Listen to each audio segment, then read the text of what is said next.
کھڑے ہو کر کے خطبہ فرماتے ہیں. حضرت اسرائیل علیہ السلام جو ہے پھر تکبیر دیتے ہیں. حضرت اسرافیل علیہ السلام امام بن کر کے تمام فرشتوں کا امام بن کر کے نماز پڑھاتے ہیں. جب جمعے کی نماز ہو جاتی ہے میرے آقا فرماتے ہیں جبریل امین کھڑے ہو جاتے ہیں اور فرشتوں کو مخاطب کر کے فرماتے ہیں او فرشتوں سب کے سب گواہ ہو جاؤ, آج میں نے جو اذان کہی ہے, آج میں نے جو اذان دیا ہے, اذان کا ثواب رب کی طرف سے جو ملتا ہے میں نے اس ثواب کو امت محمدیہ کے تمام مؤذنوں کو بخش دیا. سبحان اللہ. جو امت محمدیہ کے مؤذنین ہیں, اذان دینے والے ہیں, میں نے تمام مؤذنوں کے لیے اس کا ثواب بخش دیا. ایصال ثواب کی محفل ہے اس لیے توجہ کے ساتھ سنا. آقا فرماتے ہیں جبریل فرماتے میں نے اپنے ثواب کو امت محمدیہ کے مؤذنوں کو ہبا کر دیا. پھر حضرت میکائیل علیہ السلام کھڑے ہوتے ہیں. میکائیل علیہ السلام فرماتے ہیں او مقدس فرشتوں آپ گواہ رہنا, میں نے جو آج تک میں نے جو آج خطبہ دیا ہے میں نے اپنے خطبے کا ثواب امت محمدیہ کے تمام خطیبوں کو ہبا فرما دیا. حضرت اسرائیل علیہ السلام فرماتے ہیں آج میں نے جو تکبیر کہی ہے میں نے اس تکبیر کا ثواب امت محمدیہ کے تمام مکبروں کو ہبا کر دیا. پھر حضرت اسرافیل علیہ السلام فرماتے ہیں او مقدس صحابہ سب, او مقدس فرشتوں سب کے سب گواہ رہنا, آج میں نے جو امامت کیا ہے میں نے آج کی امامت کا ثواب امت محمدیہ کے تمام اماموں کو بخش دیا. جب یہ فرشتے باتیں کر رہے ہوتے ہیں پھر تمام فرشتے پھر تمام ملائکہ ایک آواز میں کہتے ہیں سبھی کے مقدس فرشتے گواہ رہنا, او مقدس فرشتوں آپ سبھی گواہ ہو جاؤ, آج میں نے جو عمل کیا ہے اس عمل کا پورا پورا ثواب امت محمدیہ کے تمام گنہگاروں کو ہبا کر دیا. یہ فرشتوں کی باتیں اللہ تعالیٰ سماعت فرما رہا ہے. میرا رب فرشتوں کی باتوں کو سن رہا تھا. اللہ فرماتا ہے او فرشتوں تم میرے سامنے اپنی سخاوت کا اظہار کر رہے ہو, حالانکہ تجھے پتا ہے کہ میرے سامنے ساری سخاوتیں ہیں جو ہے. اللہ فرماتا ہے او فرشتوں سب کو میں گواہ بناتا ہوں, آج تم لوگوں کے عمل کے صدقے میں نے اپنے حبیب کے امت کو بخش دیا ہے. سبحان اللہ. سبحان اللہ. اپنے حبیب کے امت کو بخش دیا. اللہ اکبر.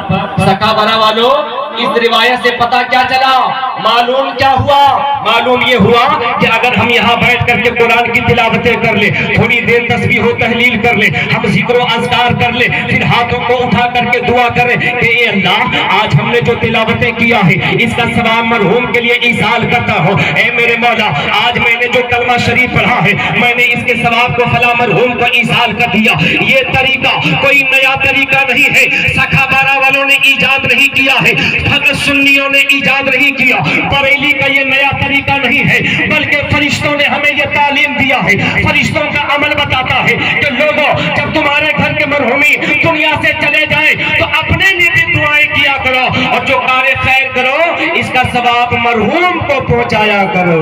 سبحان اللہ. اب کسی کے دماغ میں یہ بات آ جائے کہ اگر ہم ایک قرآن پڑھیں یا ایک پارہ پڑھیں اور پڑھنے کے بعد ہم کہتے ہیں کہ یا اللہ ایک پارہ جو آج ہم پڑھیں اس کا ثواب مرحوم سلیمان کو بخش دیے, تو سارا ثواب ادھر چلا جائے گا تو ہم کو کیا ملے گا. دماغ میں اگر کسی کی یہ بات آ جائے, سوچنے لگے کہ ہم اتنی محنت کر کے رات جاگ کر کے 12 رکعت نوافل نماز پڑھیں, رات جاگ کر کے 20 رکعتیں نوافل نماز پڑھیں, رات جاگ کر کے 1000 مرتبہ کلمہ پڑھیں, اور ہم پڑھنے کے بعد کہتے ہیں اللہ میں نے اس کا ثواب مرحوم کو دے دیا, تو پھر ہمارے پاس بچا کیا, ہمارے پاس بچا کیا, رہا کیا. علماء کرام بیٹھے ہیں, بڑی ذمہ داری کے ساتھ بتا رہا ہوں. میرے نبی فرماتے ہیں, آقا فرماتے ہیں جب کوئی کار خیر کرتا ہے, جو کوئی اچھا عمل کرتا ہے, پھر اسے ایصال ثواب کرتا ہے تو پڑھنے والے کو بھی اس کا ثواب ملتا ہے, اور جس کے لیے ایصال کیا جاتا ہے اسے بھی ثواب ملتا ہے. سبحان اللہ. سبحان اللہ. ثواب ملتا ہے. اگر حدیث پاک اس حوالے سے اگر آپ کی اجازت ہو جائے تو میں ایک حدیث پاک سنا دیتا ہوں. سنا دیں کہ رکھ دیں, سنا دیں تو پورا مجمع مستی میں آ جائیے اور اپنی بستی میں تڑپ کر بولیے سبحان اللہ.